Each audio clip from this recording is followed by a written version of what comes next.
राज्य विधिमंडळाचं अर्थसंकल्पीय अधिवेशन उद्यापासून मुंबईत। राज्याचा अर्थसंकल्प 6 मार्चला होणार सादर। अधिवेशनाच्या पूर्वसंध्येला मुख्यमंत्र्यांच्या उपस्थितीत चहापानाचा कार्यक्रम।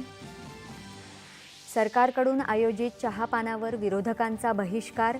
लोकशाही आणि संविधानाचा सत्ताधारी पक्षाकडून सन्मान राखला जात नसल्याची विरोधकांची टीका। येणाऱ्या काळात जग एआयच्या शक्तीचा वापर कशा प्रकारे करेल या दृष्टीने एआय इम्पॅक्ट परिषद कलाटणी देणारा महत्त्वाचा टप्पा ठरली असल्याचं पंतप्रधानांचं मन की बात कार्यक्रमात प्रतिपादन।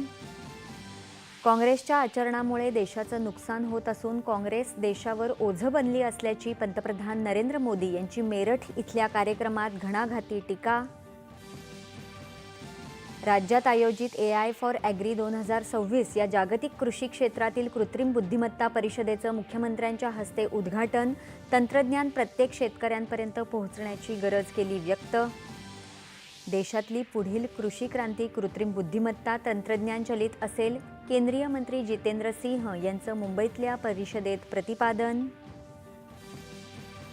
वंदनीय बाळासाहेब ठाकरे आरोग्यरत्न पुरस्कार आणि महाआरोग्य सन्मान 2026 या पुरस्कारांचं वितरण तसंच महाराष्ट्र पॅलिएटिव्ह केअर कार्यक्रमाचा प्रारंभ।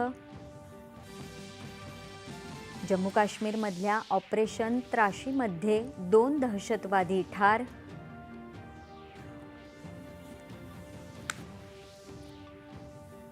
आणि T20 विश्वचषक क्रिकेट स्पर्धेत आज भारत आणि दक्षिण आफ्रिकेदरम्यान सामना। नाणेफेक जिंकून दक्षिण आफ्रिकेचा प्रथम फलंदाजीचा निर्णय। नमस्कार, 7च्या